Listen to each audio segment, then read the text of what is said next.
LA의 봄, 새로운 홈페이지로 새 단장한 라디오 서울과 함께 느껴보세요. 프랜차이즈 업계 시간당 임금 $20 인상 적용을 놓고 여전히 혼란이 이어지고 있습니다. 일부 한인 업주들은 무효화 청원 캠페인에 나서야 한다고 주장합니다. 애덤 시프 연방 하원 의원이 정부 건물을 어포더블 하우징으로 전환해 주택 공급을 늘리는 방안을 선보였습니다. 데이브 민 캘리포니아주 상원 의원이 상정한 유권자 아이디 요건 강화 금지법이 상원 소위원회를 통과했습니다. 파워볼 복권 당첨금이 오늘 $10억 넘어서서 또 한 번의 복권 열기가 이어지고 있습니다. 대선 승패를 좌우할 주요 경합주 중 하나인 위스콘신주 경선에서 바이든 대통령과 트럼프 전 대통령에 대한 내부 거부감이 확인됐습니다. 현재 민주당 개표가 여전히 진행되고 있는 가운데 지지 후보 없음이 8.4%, 그리고 공화당은 이미 사퇴한 니키 헤일리 전 후보를 찍은 표가 12.8%에 달하고 있습니다. 인플레이션 감축법 제정 이후 기업들이 발표한 대미 청정에너지 투자 사업 거의 절반이 대선 승부처인 경합주에 집중된 것으로 나타났습니다. 트럼프 전 대통령이 트루스 소셜 모회사의 공동 설립자들과 지분 전쟁을 벌이면서 소송을 제기했습니다. 주요 보험사의 투자 재무 담당 임원 가운데 절반 이상이 올해 투자 포트폴리오에 영향을 미칠 수 있는 위험 요소로 미국의 경기 둔화와 침체를 꼽았습니다. 미국과 중국 정상이 어제 전화통화를 했습니다. 미국의 중국에 대한 첨단 기술 이전 제한 조치 같은 민감한 문제에 관해서는 여전히 의견차가 컸습니다. 그러나 관계 관리 필요성에는 서로 공감했습니다. 바이든 대통령이 팔레스타인 가자 지구에서 발생한 국제 구호단체 차량 폭격을 강도 높게 비판했습니다. 대만, 타이완에 25년 만에 규모 7 이상의 강진이 발생했습니다. 현재까지 9명이 사망했고 821명이 부상했으며 127명이 고립돼 있는 상태입니다. 한국에서는 총선을 일주일 앞두고 자체 분석 결과들이 흘러나오고 있습니다. 국민의힘은 우세 지역으로 100석, 민주당은 110석을 전망하는 것으로 파악됐습니다. 국민의힘 한동훈 비대위원장이 주요 격전지를 돌면서 지지를 호소했습니다. 이재명 조국 심판론에 이어서 문재인 전 대통령까지 비판하며 지지층 결집을 노렸습니다. 오늘도 LA 다저스가 샌프란시스코 자이언츠와의 경기에서 5대4로 승리했습니다. 다저스의 오타니 선수는 침묵했고 샌프란시스코의 이정우 선수는 5타수 1안타를 기록했습니다. 손흥민 선수가 토트넘 역대 14번째로 400경기에 출전했습니다. 하지만 팀이 웨스트햄과의 런던 더비에서 무승부에 그치면서 4위 추격에 제동이 걸렸습니다. 오늘도 육증시 상승 출발하고 있습니다. 원달러 환율은 1348.9원으로 마감했습니다. 낭맞이 오늘도 맑은 날씨에 LA 한인타운 낮 최고 기온이 75도로 어제만큼 포근하겠습니다. 이 시간 주요 뉴스는 하늘 위 호텔 세계 최대 항공기 아시아나항공 A380에서 차별화된 서비스를 만나보세요. 고국까지 편안하고 안전하게 모시는 아시아나항공 제공입니다. 여러분 안녕하십니까? 김윤정입니다. 안녕하십니까? 유지승입니다. 2024년 4월 3일 수요일 라디오 서울 모닝 뉴스 2부입니다. 주택난 계속합니다. 계속 집을 지어도 주택난 소리는 계속 나옵니다. 끊임없이 아파트는 올라가도 계속 주택난입니다. 이유가 뭘까요? 이런 가운데 지난해 캘리포니아의 주택 신축은 줄어든 것으로 나타나 주택난을 부채질하고 있는 것으로 나타났습니다.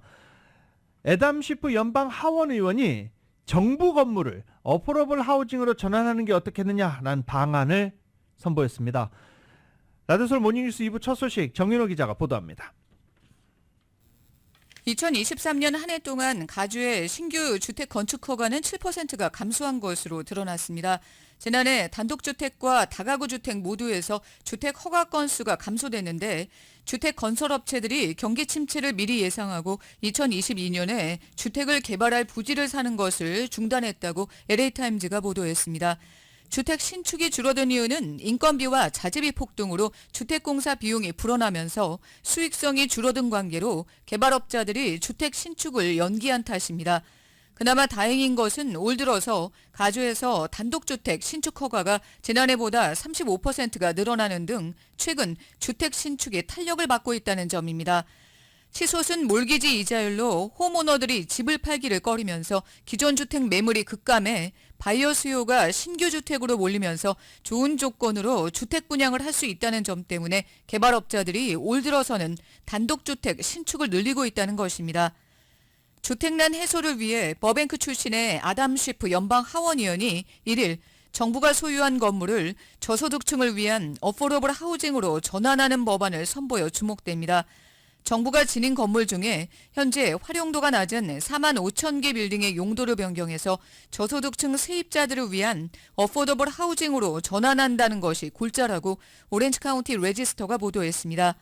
법안이 통과되면 정부는 어떤 건물을 어포더블 하우징으로 전환할 수 있을지에 대한 건물 리스트를 만들고 전환 작업을 위해서 내년부터 2030년까지 매해 2억 5천만 달러를 정부가 지원하게 됩니다. 해당 법안은 주택도시개발부에서 연방이나 주, 카운티, 시 등 로컬 정부가 소유한 건물을 어포더블 하우징으로 전환하는 것을 수월하게 만들고 정부가 적당한 건물을 물색, 매입해서 어포더블 하우징으로 전환하는 데 필요한 비용을 충당하는 데 사용됩니다. 하버드대가 최근 공개한 보고서에 따르면 전국 세입자의 약 절반이 수입의 30% 이상을 주거비용으로 지출하고 있는 것으로 조사됐습니다. 보고서는 가주의 주택난 해소를 위해 2030년까지 250만 개의 주거 유닛이 신축돼야 하고 신축된 가구 중에 100만 가구는 주민들이 감당할 수 있는 가격대로 책정돼야 하는 것으로 나타났습니다. 라디오 서울 뉴스 정현호입니다. 대부민 가주 상원의원이 상정한 유권자 아이디 요건 강화 금지법이 어제 가주 상원소위원회에서 통과됐습니다. 보도국의 뉴스룸입니다. 가주 상원선거위원회가 2일 로컬 정부의 유권자 신분 요건 강화 조처를 금지하는 법안 SB 1174를 6대1로 통과시켰습니다. 데이브 민 가주 상원의원이 상정한 SB 1174는 투표 시 유권자 확인 절차에 대한 관할권이 로컬 정부가 아닌 주정부 통제하에 있다는 점을 분명히 하고 있습니다. 민 의원은 선거의 진실성과 유권자들의 광범위한 참여 사이에는 균형이 있어야 한다고 강조했습니다. 2020년 대선을 도둑맞았다고 주장한 도널드 트럼프 전 대통령과 그 측근의 주장을 바탕으로 선거에서 시스템적 부정이 있었다는 실질적인 증거 없이 유권자들의 선거 참여를 저지하기 위해 까다로운 절차를 유권자들에게 부과하려는 움직임이 일어나고 있다고 민 의원은 지적했습니다.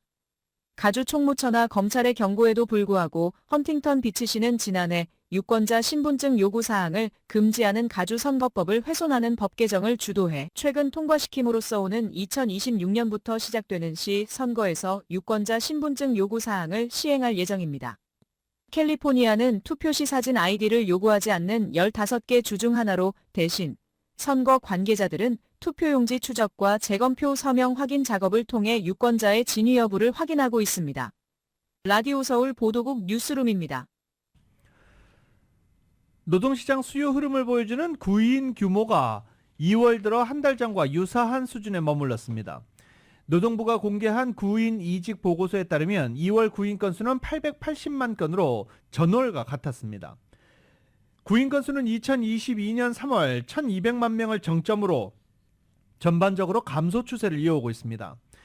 연방준비제도는 노동시장의 초과 수요에 따른 임금 상승이 인플레이션 고착화를 초래할 수 있다고 보고 고용 관련 지표 추이를 눈여겨보고 있습니다. 지난달 미국의 민간 고용 증가폭이 8개월 만에 가장 큰 폭으로 늘었다는 민간 정보업체 조사 결과가 나왔습니다. 오늘 아침 고용정보업체인 오토매틱 데이터 프로세싱 ADP에 따르면 미국의 3월 민간 기업은 전월 대비 18만 4천 개의 고용이 늘었습니다. 이는 작년 7월 이후 8개월 만에 가장 큰 폭의 증가이고 다우존스가 집계한 전문가 예상치 15만 5천 개도 크게 웃돈 것입니다. 임금 상승률은 전년 대비 5.1%로 2월과 같은 수준을 나타났습니다. ADP 민간 기업 고용 지표는 민간 정보업체가 수집한 정보를 토대로 한 조사 결과로 미국 정부가 집계한 공식 고용 지표와는 통상 차이가 나고 있습니다. 시장은 오는 5일에 발표될 미국 노동부의 3월 고용 보고서에 더욱 주목하고 있습니다. 어제 가장 큰 뉴스였죠. 전 세계가 주목하고 있었습니다. 그리고 또 저희와 또 밀접한 관계가 있어서 관심이 안 갈래 안 갈 수가 없었습니다. 타이완에서 25년 만에 규모 7 이상의 강진이 발생했습니다. 현재까지 확인된 사망자만 9명, 부상은 900명이 훌쩍 넘었습니다. YTN입니다. 10층짜리 건물이 앞으로 넘어질 듯 위태롭습니다. 산기슭에 흙먼지가 구름처럼 피어오르고 쏟아져 내린 토사로 해안가에 물보라가 일어납니다. 현지 시각 아침 7시 58분쯤 타이완 동부 관광도시 화롄 앞바다에서 규모 7 이상의 지진이 났습니다. 강력한 진동에 고가 철로가 부러지면서 출근길 시민들이 경전철에서 내려 대피해야 했습니다. 어린 학생들도 머리에 보호대를 차고 교실 밖 운동장으로 뛰쳐나왔습니다. 현지 방송의 아침 8시 톱뉴스는 좋든 싫든 지진 보도 현장이 되어버렸습니다.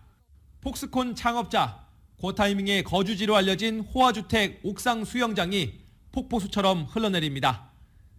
세계 최대 반도체 위탁 생산업체 TSMC에도 대피령이 내려져 한때 공장 가동이 중단됐습니다. 공군기지도 지진을 피해가지 못해 주력 전투기 F-16V 8대가 손상을 입었습니다. 2,000명 넘는 사망자를 낸 1999년 규모 7.6 지진 이후 가장 큰 강진에 피해는 갈수록 늘고 있습니다. 바다 건너 중국 본토에서도 지진이 감지돼 일부 철도 운행이 중단되기도 했습니다. 중국 당국은 타이완 동포들에게 애도를 표시한다며 구호 활동을 도울 뜻이 있다고 밝혔습니다. 베이징에서 YTN 강정규입니다. 타이완은 지각활동과 화산활동이 왕성한 이른바 불의 골이라고 불리우는 환태평양 조산대에 속해 있습니다. 25년 만에 최대 강진이라는 이번 지진보다 그러나 더 치명적인 지진이 발생할 가능성이 있다고 현재 전문가들은 경고하고 있습니다. KBS입니다. 2,400여 명이 숨진 1999년 타이완 난토우 대지진. 5만 채가 넘는 가옥이 무너졌고 피해액은 13조 원에 달했습니다. 타이완에선 2000년 이후 규모 5.5 이상 강진만 15차례 넘게 일어났습니다. 환태평양 조산대, 이른바 불의 고리에 위치해 있기 때문입니다. 불의 고리엔 전 세계 활화산과 휴화산의 75% 이상이 몰려 있고 여러 지각판의 경계가 위치해 있어 지진도 자주 일어납니다. 이번 지진은 예견됐습니다. 지난해 강진이 일어난 뒤 타이완 국책연구기관의 연구원은 2030년 이전 규모 7.0 이상의 치명적인 지진이 일어날 가능성이 있다고 분석했습니다. 타이완에선 30년 주기로 대지진이 일어나는 양상을 보이는 데다 실제 난토우 대지진이 일어난 지 25년 만에 발생한 겁니다. 이곳은 충돌대이다 보니까 강진이 빈발하게 발생을 하고 규모 7점대의 지진이 100년 내에도 수차례 발생할 수 있는 지역입니다. 만약 반도체 생산업체 TSMC 등 기간시설이 몰려있는 타이완 서부에 대지진이 덮친다면 피해가 엄청날 것으로 보입니다. 이 지역에선 수년간 지진이 없어 에너지가 계속 쌓여있기 때문에 지진 발생 가능성이 커지고 있다고 타이완 전문가들은 분석했습니다. 타이완은 난토우 대지진 이후 모든 건물이 리히터 규모 6을 버티도록 의무화했습니다. 하지만 더 큰 강진은 이런 대비도 무력해질 수밖에 없습니다. KBS 뉴스 김기수입니다.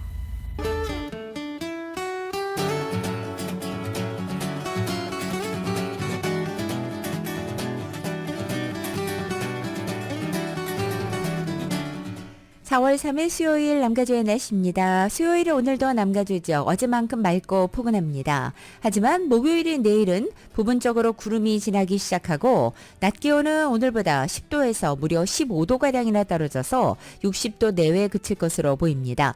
각 지역에 따라 목요일인 내일 늦은 밤부터 빗방울 떨어지는 지역도 있겠고 다음 날 금요일에는 남가주 대부분 지역에 비가 예고돼 있습니다. 비가 내리는 금요일의 낮 최고 기온은 60도를 밑돌아 보다 쌀쌀해집니다. 대부분 지역 낮 최고 기온이 50도 초중반에 그치고 금요일의 밤 최저 기온도 40도 중반에 그칠 것으로 보입니다. 건강관리에 특별히 유의하시기 바랍니다.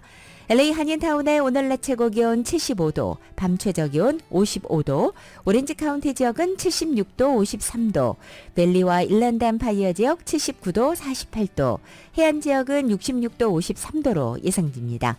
한국 오늘 전국이 대체로 흐린 가운데 서울의 오늘 아침 최저 기온이 46도, 낮 최고 기온은 69도로 예상됩니다.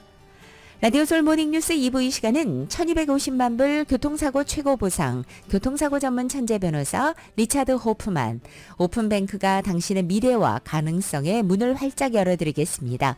나에게 열려있는 은행, 오픈뱅크, 총 20억 달러의 승소, 크고 작은 교통사고와 상해, 브라이언 타필라와 시질러 공동 제공입니다.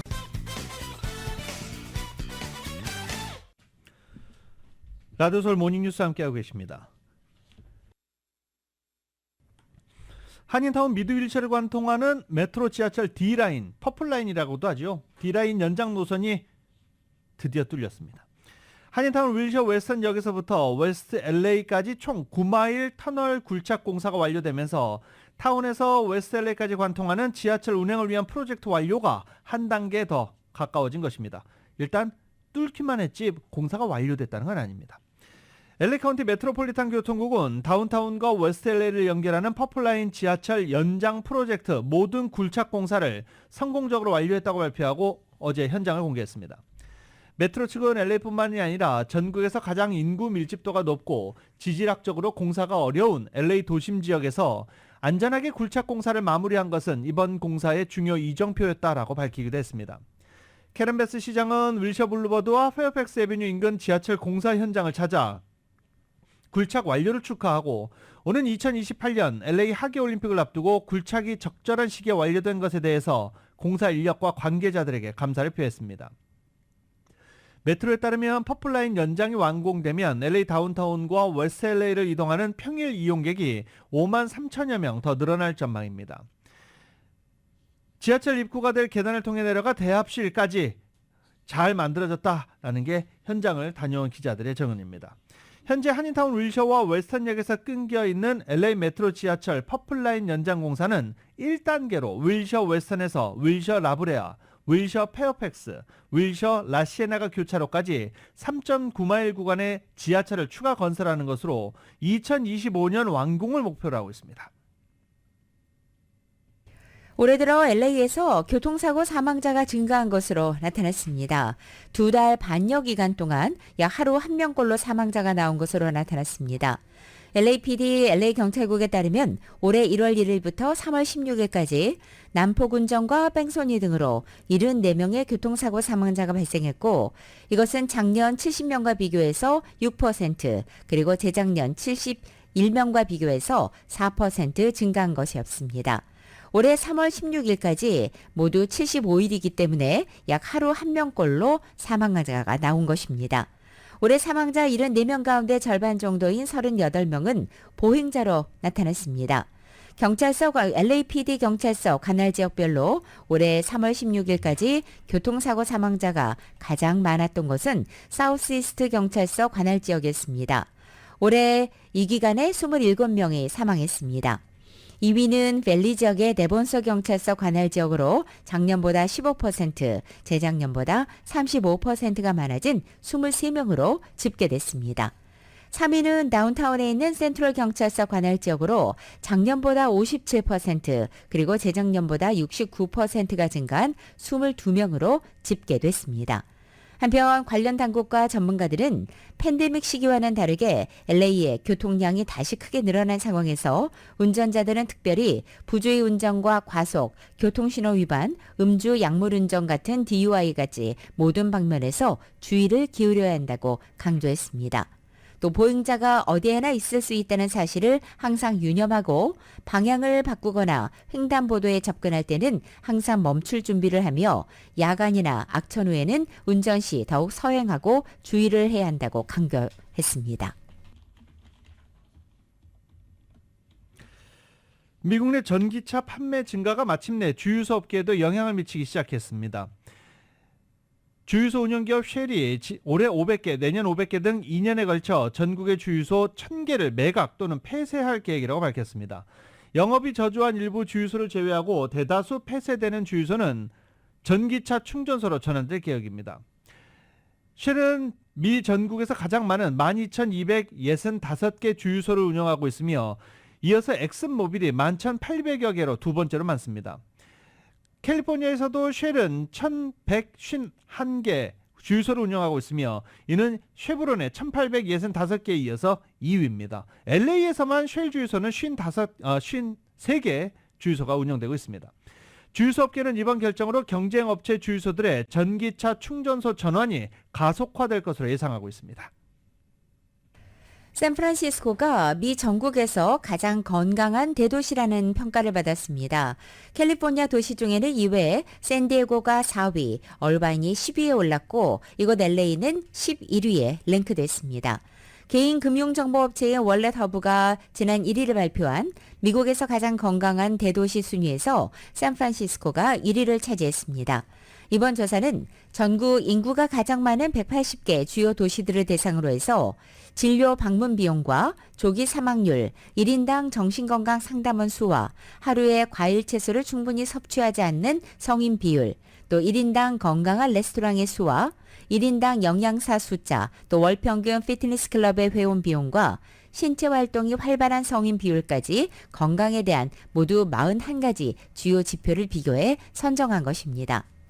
샌프란시스코는 녹지 순위 1위, 음식 지수 1위, 체력 순위 28위, 건강관리 순위 76위로 전체 점수 결과 1위를 차지했고 호놀루루는 2위, 시애틀 3위, 샌프란시스코의 경우에는 성인 비만율이 19%에 불과해 미국 내 도시 중 가장 낮은 것으로도 나타났습니다.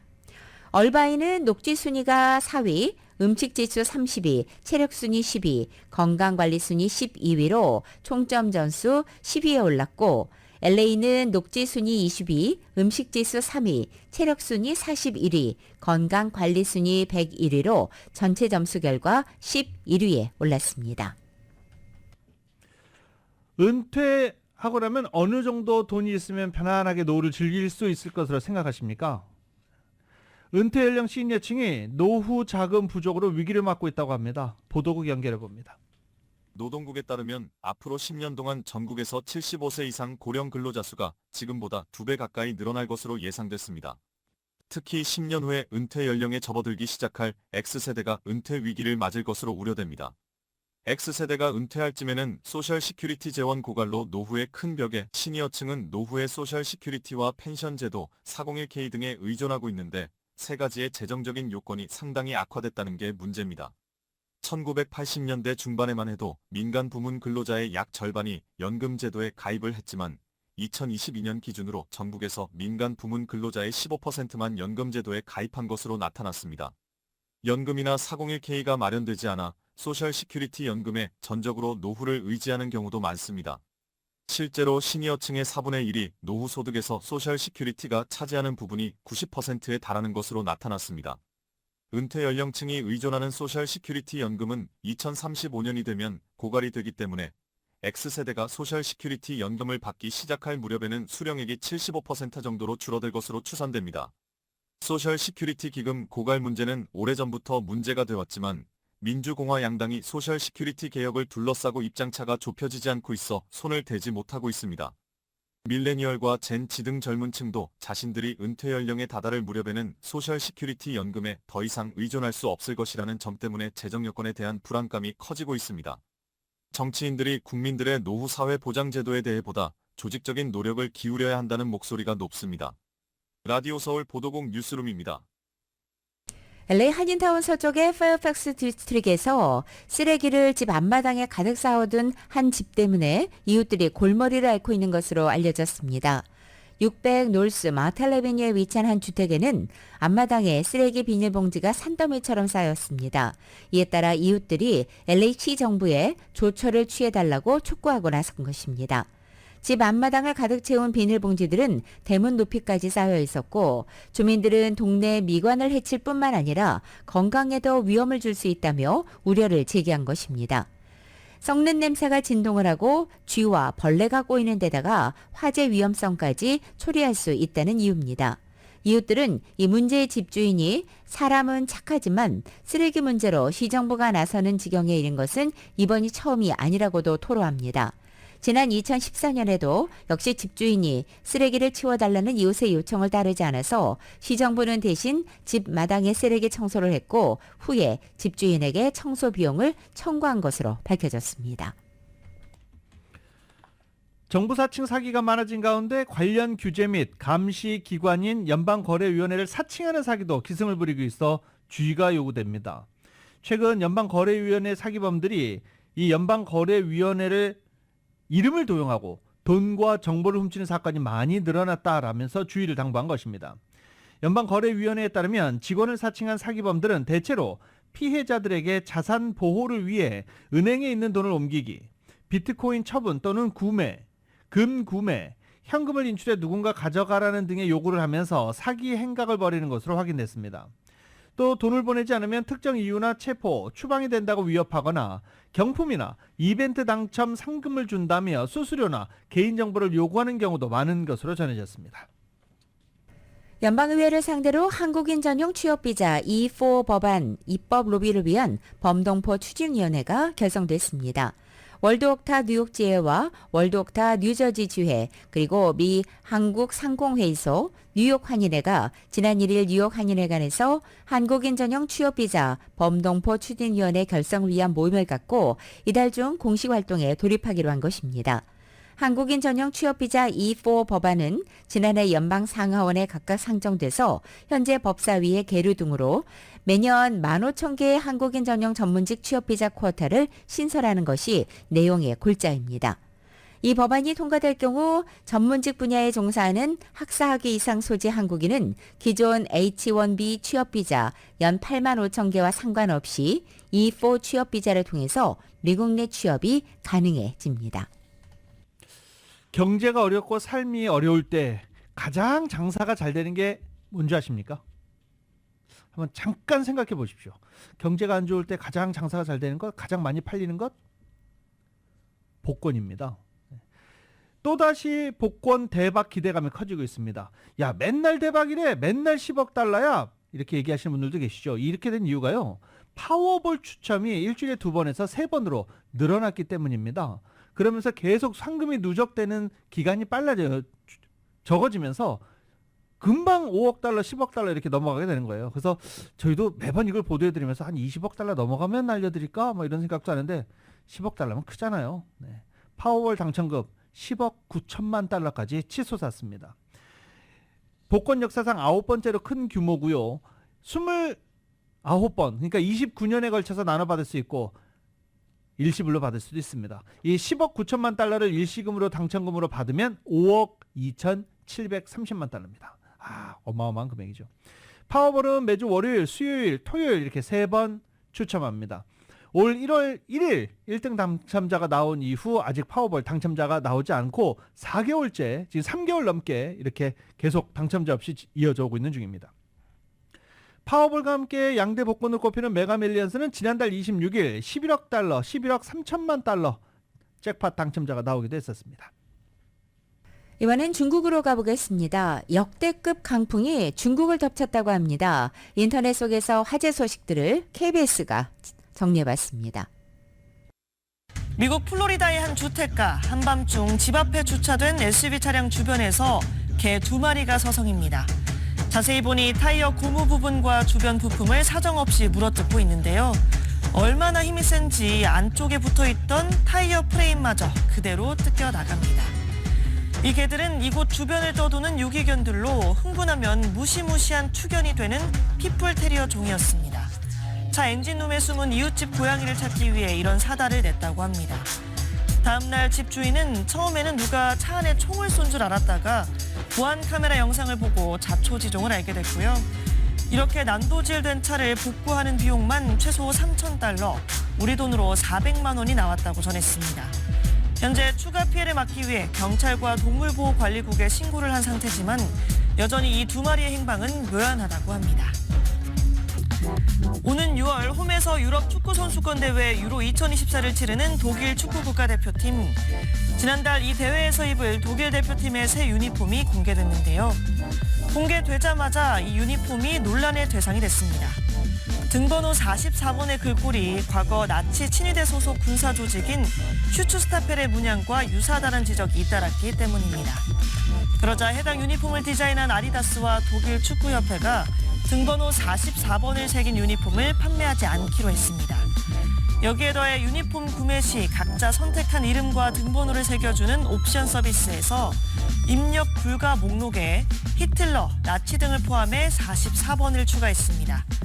독일 축구협회 역시 대표팀 선수들은 등번호를 23번까지만 달아서 해당 번호의 유니폼을 입을 일은 없다고 전하며 이번 논란을 매우 심각하게 받아들여 숫자 4번을 대체할 디자인을 개발할 것이라고 덧붙였습니다.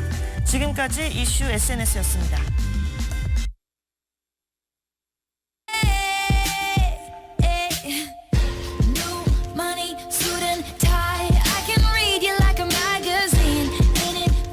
테일러 스위프트의 노래인데요. 테일러 스위프트가 억만장자 대열에 합류했습니다. 테일러 스위프트가 억만장자 대열에 합류하기 위해서는 10억 달러가 있어서 억만장자 대열에 합류를 했는데 이 파워볼 당첨되면 억만장자 대열에 합류할 수 있게 되네요. 테일러 스위프트가 포브스가 집계한 억만장자 대열에 합류했습니다. 2024년 새로운 억만장자들 명단에 다른 유명인들과 함께 테일러 스위프트의 이름이 올라간 것입니다. 포브스는 올해 억만장자 대열에 새로 합류한 부호 중 스위프트가 가장 유명한 인물이다라고 소개했습니다.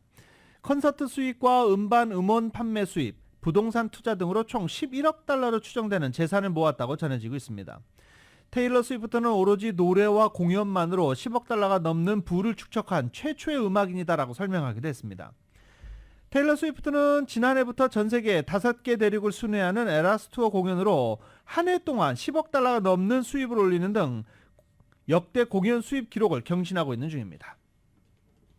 아마존의 창업자인 제프 베이조스가 최근 플로리다주 마이애미에 9천만 달러짜리 저택을 사들였습니다. 베이조스의 마이애미 저택 구입은 지난해 11월 아마존을 창업했던 시애틀에서 마이애미로 거주지를 옮긴다고 밝힌 이후에 세 번째입니다. 베이조스는 앞서 1억 4,700만 달러를 들여서 이 지역에 2개의 저택을 구입한 바 있습니다. 베이조스가 사들인 저택은 모두 마이애미의 인공섬으로 알려져 있는 인디언 크릭에 있습니다. 이 인디언 크릭은 도널드 트럼프 전 대통령의 딸인 이방카 부부와 미식 축구 스타인 탐 브래디, 또 유명 투자가 칼 라이언 등이 거주하고 있는 억만장자 벙커로 알려져 있습니다. 베이조스는 워싱턴주에도 저택이 있으며 2020년에는 LA 베벌리힐스에도 1억 6,500만 달러 상당의 저택을 사들인 바 있습니다. 베이조스는 2021년 아마존 CEO에서 물러난 이후 처음으로 지난달 아마존 주식 5천만 주를 매각해서 총 85억 달러의 현금을 확보한 바도 있습니다. 핀란드 출신의 젊은 지휘자 클라우스 메켈레 28살입니다. 시카고 심포니 오케스트라의 지휘봉을 잡게 됐습니다. 시카고 심포니는 보도자료를 내고 이사회 만장일치 결정으로 차기 음악 감독으로 메켈레를 내정했다라고 밝혔습니다. 메켈레는 2027년 9월부터 5년 동안 시카고 심포니의 음악 감독직을 맡게 됩니다. 13년간 시카고 심포니를 이끈 거장 리카르도 무티 올해 82살입니다. 작년 말에 퇴임하면서 음악계에서는 이 무티의 뒤를 누가 이어서 지휘봉을 잡을지 관심이 집중되어 왔었습니다. 무티는 퇴임 후 종신 명예음악 감독직을 맡고 있는 중입니다. 천문학적인 규모의 자산 관리를 책임진 미국의 주요 보험사의 투자 재무 담당 임원 가운데 절반 이상은 올해 투자 포트폴리오에 영향을 미칠 수 있는 거시경제 리스크로서 미국의 경기 둔화와 침체를 꼽았습니다. 골드만삭스 자산운용은 오늘 아침 미국 보험사의 최고 투자 책임자 CIO와 최고 재무 책임자 CFO 400여 명을 대상으로 최근 실시한 설문조사 결과를 공개한 것입니다. 참여보험사의 자산을 모두 더하면 13조 달러 이상입니다. 응답자의 5.2%는 주요 리스크로 미국의 경기 둔화와 침체를 꼽았습니다. 이어서 신용 주식시장의 변동성을 48%, 지정학적인 긴장이 46%, 그리고 인플레이션 42%, 통화긴축 27% 순으로 답을 했습니다. 한편 중국의 경기 둔화와 침체는 7%로 응답자 수가 비교적 적게 나왔습니다. 나들솔 모닝뉴스 함께하고 계십니다. 대선의 승패를 좌우할 주요 경합주 중 하나인 위스콘신주 경선에서 바이든 대통령과 트럼프 전 대통령의 지지층 내부 거부감이 확인됐습니다. 위스콘신주 민주당 프라이머리에서 바이든 대통령 88.6%의 득표율을 기록했지만 지지 후보 없음 8.4%에 달합니다. 그리고 또 공화당 프라이머리에서는 트럼프 전 대통령이 유일한 후보인데도 79.2%의 지지율을 기록했고 지난달 초에 사퇴한 니키 헤일리 전 유엔 대사를 찍은 표가 12.8%에 달했습니다. 특히 헤일리 전 대사는 후보 중에서 물러나면서 트럼프 지지를 선언하지도 않았었습니다. 때문에 이렇게 계속 압도적인 승리를 이어가고 있지만 지지하지 않는다라는 지지층 거부표도 재확인되고 있는 상황입니다. 인플레이션 감축법 IRA 제정 이후 기업들이 발표한 대미 청정에너지 투자 사업의 거의 절반이 대선 승부처인 경업주에 집중된 것으로 밝혀졌습니다. 블룸버그 집계에 따르면 기업들이 지금까지 발표한 투자액 총 1,140억 달러 가운데 536억 달러 상당이 아리조나와 조지아, 미시간, 네바다와 노스캐롤라이나, 펜실베니아까지 6개 주에 투자된 것입니다. 투자 내용에는 전기차와 배터리, 풍력, 태양광 공장 등이 포함됩니다. 조 바이든 대통령의 대표적인 입법 성과인 IRA는 기후변화에 대응하고 미국의 청정에너지 공급망을 강화하기 위해서 청정에너지 산업에 투자하는 기업에 보조금과 세액공제 등을 지원하는 것입니다. 2022년 의회 통과 당시 공화당 의원 전원이 반대했고 도널드 트럼프 전 대통령은 재선 시 이 IRA를 뜯어고치겠다는 입장을 시사한 바 있습니다. 한편 블룸버그는 IRA가 이번 대선의 중요한 주에서 경제 발전과 일자리 창출에 시동은 걸었지만 이들 주에 새로 들어서는 제조업이 표까지 이어질지는 불확실하다라고 진단했습니다. 트럼프 전 대통령이 바이든 대통령의 유약한 국경 정책 때문에 불법 이민자들이 나라를 망가뜨리고 있다며 바이든의 국경 대학살이다라고 주장하고 바이든의 이주민 범죄다라고 비판했습니다. 그들은 전 세계에서 제일 나쁜 죄수와 살인범, 마약범, 정신병자, 테러리스트들을 미국으로 보내고 있다며 남미에서만 오는 게 아니라 콩고, 예멘, 소말리아, 시리아, 전 세계 그리고 중국에서도 오고 있다라고 주장했습니다. 미시간주의 25세 여성 루비 가르시아 등 불법 이민자에게 살해된 여성들의 사례를 나열하고서는 민주당은 제발 불법 이민자들을 짐승이라고 부르지 마라. 그들은 인간이다라고 했지만 봐라. 그들은 짐승들이다라고 비난했습니다. 미국과 중국의 정상이 정상회담을 한 지 넉 달 만에 어제 다시 전화통화를 했습니다. 미국과 중국에 대한 첨단 기술 이전 제한 조치 같은 민감한 문제에 대해서는 여전히 의견차가 컸습니다. 하지만 서로의 관계 관리 필요성에는 공감한 것으로 알려졌습니다. KBS의 보도입니다. 지난해 11월 미국 샌프란시스코에서 정상회담을 했던 바이든 미국 대통령과 시진핑 중국 주석. 넉 달 만에 이번엔 1시간 45분간 전화통화를 했습니다. The two leaders held a candid and constructive discussion on a range of bilateral, regional and global issues. 백악관은 바이든 대통령이 미국에 피해를 주는 중국의 불공정 무역 정책에 대한 우려를 표했다고 밝혔습니다. 특히 미국의 첨단 기술이 미국의 국가 안보를 약화하는 데 쓰이지 않게 필요한 조치를 하겠다는 입장도 밝혔다고 전했습니다. 첨단 반도체 등 핵심 기술에 중국이 접근하는 걸 계속 막겠다는 뜻으로 풀이됩니다.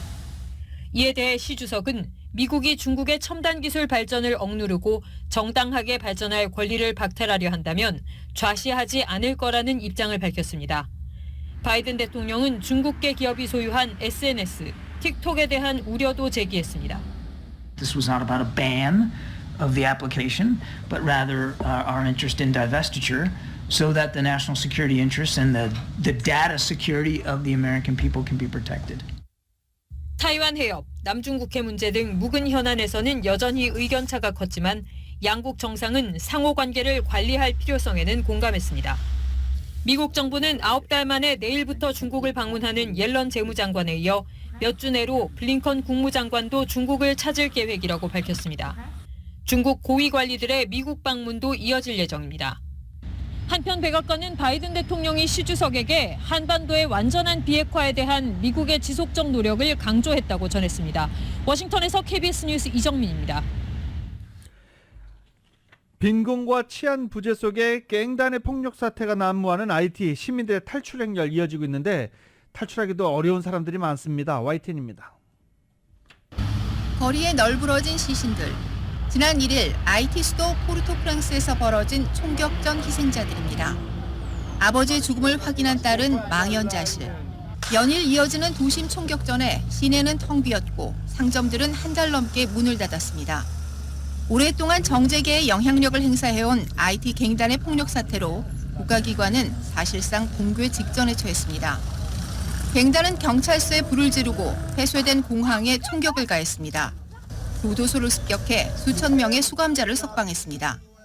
또 시민들을 인질로 붙잡아 몸값을 요구하고 성폭행에 살인까지 일삼고 있지만 처벌은 거의 이루어지지 않고 있습니다. 폭력 사태가 난무하면서 생지옥으로 변한 수도에서는 탈출 행렬이 이어지고 있습니다. 유엔 보고서에 따르면 지난 3주간 5만 3천여 명의 사람들이 갱단의 폭력을 피해 수도를 떠난 것으로 집계됐습니다. 지난 2021년 모이즈 대통령 암살 이후 혼란이 거듭되고 있는 IT에서는 올해 들어서만 1,500여 명이 폭력 사태로 목숨을 잃었습니다. YTN 박영진입니다.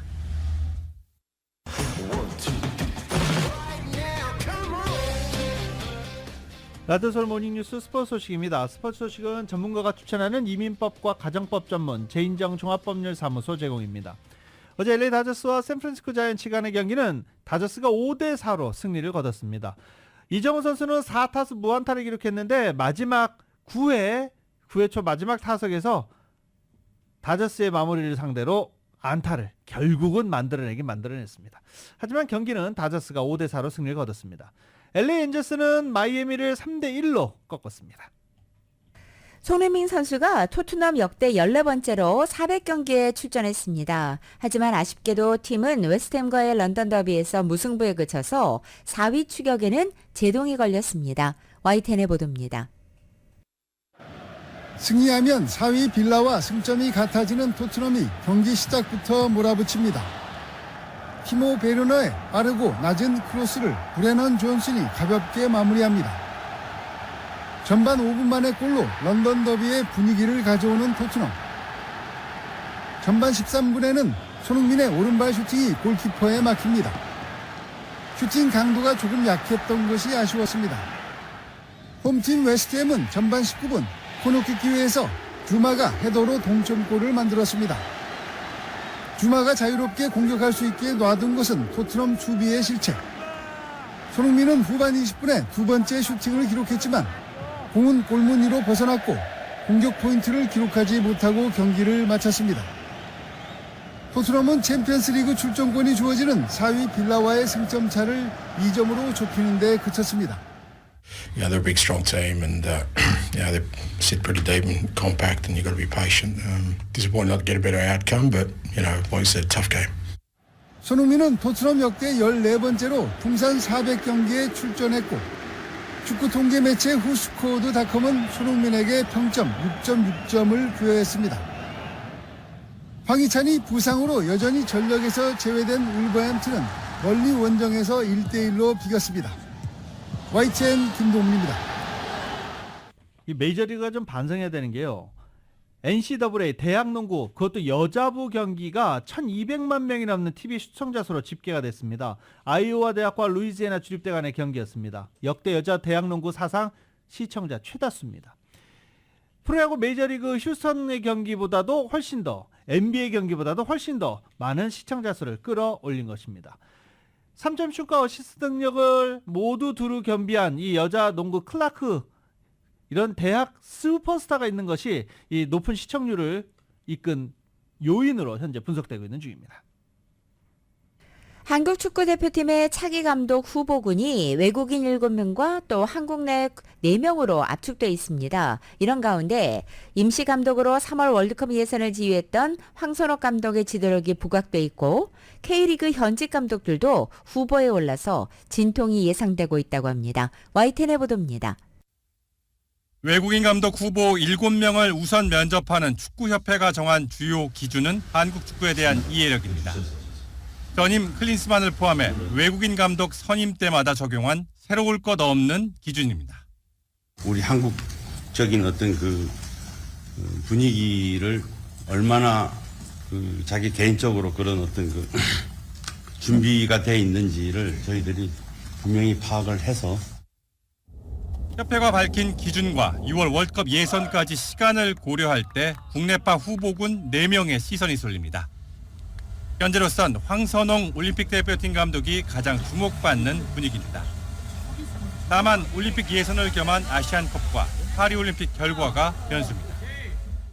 이런 말씀을 드려서 어떨지 모르지만 흠을 잡을 데가 없었다라고 제 경험으로 정말 원팀이 이게 됐구나, 이게 짧은 시간에 이게 이렇게 만들어졌구나 하는. 축구협회 설명을 종합해 보면 K리그 현직 감독 3명도 국내파 후보군에 포함된 것으로 추정됩니다. 울산 홍명보, 서울 김기동, 광주 이정효, 제주 김학범 감독 등이 축구계 예상 후보군입니다. K리그 감독 빼가기 논란이 불가피한 가운데 축구협회는 국가대표에 대한 사명감을 강조합니다. 우리 한국 축구를 위한 거고 굉장히 어떤 개인적으로는 사실은 큰 명예스러운 자리인데 2000년대 이후 축구대표팀의 이른바 소방수가 필요할 때 협회는 주로 K리그 또는 올림픽 대표팀 출신 국내파 감독을 활용했습니다. 최강희, 홍명보, 신태용 감독 등이 대표 사례입니다. 과거 사례를 현지에 적용해보면 황선홍, 홍명보 두 감독으로 후보군이 압축됩니다.